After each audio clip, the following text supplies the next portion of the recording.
Bonjour ou bonsoir, aujourd'hui je vais vous raconter une histoire terrifiante qui est arrivée à une personne qui habite pas loin de chez moi, dans une maison malfaisante. Cette personne m'a écrit et je me suis senti obligé de lire son texte. Vous allez voir, ça va vous faire peur. Tout débute en décembre 2018, avec une maison en location. Il y a un beau terrain et même un garage. Et cette personne avoue qu'après 3 ans d'appartement avec sa copine et ses animaux, donc leur chat et leurs 2 chiens, il serait content de vivre dans cette maison et il se sentirait mieux. Cette personne, qu'on va appeler Monsieur C, prend contact avec le propriétaire. En découle une visite. Ça se passe très bien. Rendez-vous pris pour la visite, elle débute. Et là, bizarrement, avec stupeur, la maison est toute meublée et équipée. J'ai vraiment eu l'impression de rentrer chez quelqu'un. Cette maison était habitée par une femme âgée qui avait des problèmes de santé qui malheureusement est morte dans cette maison. Même son sac à main était encore là. Malgré ce malaise, le propriétaire nous explique d'emblée que l'ancienne locataire est décédée et qu'il n'y a aucun héritier. Nous convenons ensemble de l'indexation du loyer, car les meubles et l'ensemble des affaires de cette femme allaient se retrouver momentanément dans le grenier du garage et dans la partie arrière de la maison. Il faut savoir encore que cette femme faisait des brocantes et elle avait accumulé énormément de choses. Mais bon, pour que nous puissions avoir la maison tout de suite, c'était le seul défaut. Toujours pendant la visite, mon attention se porte sur le poêle à mazout. Je demande au propriétaire si je pourrais éventuellement remplacer celui-ci par un poêle au pellet. Il accepte et il me dit pas de souci. On signe les documents et on attend les 3 mois légaux. Monsieur C bosse très dur, il fait des heures supplémentaires, il a une activité complémentaire, il avait des journées interminables. Le déménagement commença très rapidement et il remit l'ancien appartement en ordre avec sa conjointe.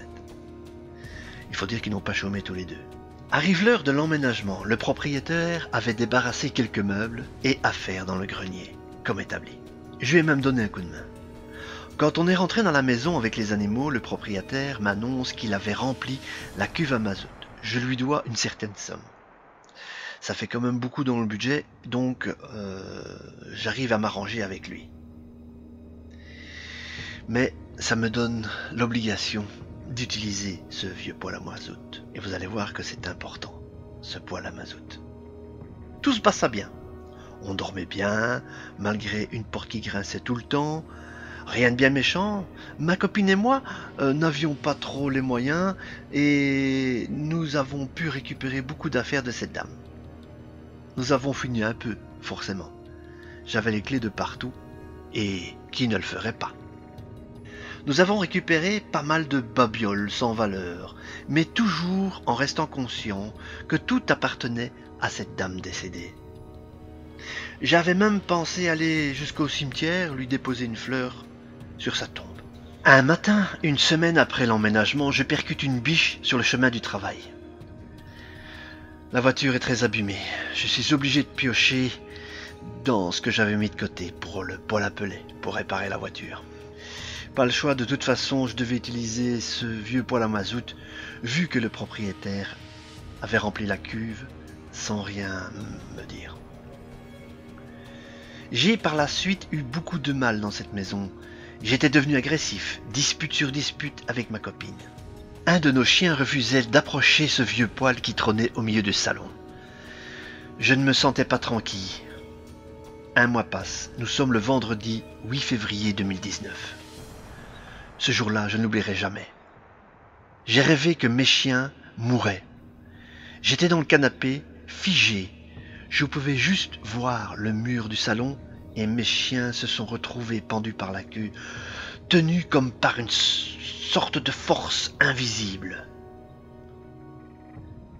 Ils étaient la tête en bas.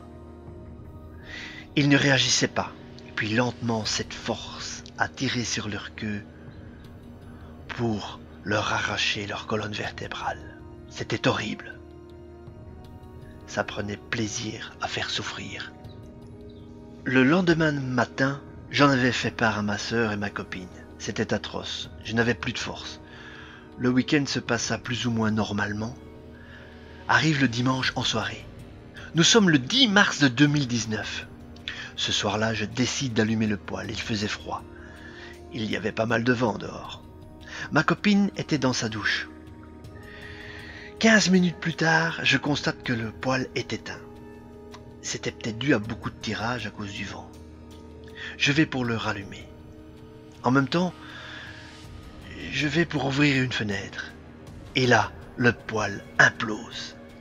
Très vite, je me retrouve avec un début d'incendie. Je panique, je fais sortir ma copine tout de suite. Le feu a démarré bien trop vite. Je n'avais jamais vu ça avant. J'ai tout tenté pour l'éteindre. L'horreur. Mes chiens sont partis se réfugier avec le chat à l'étage. J'ai tenté 2 fois d'aller les chercher, mais impossible. J'ai même pas eu 2 minutes. On a tout juste eu le temps de sortir mes véhicules et tout ce qui se trouvait dans le garage, moto, etc. Je termine asphyxié et brûlé au 2e degré. Tous nos animaux ont péri et asphyxié à l'étage. Les feux les avaient épargnés, mais pas la fumée.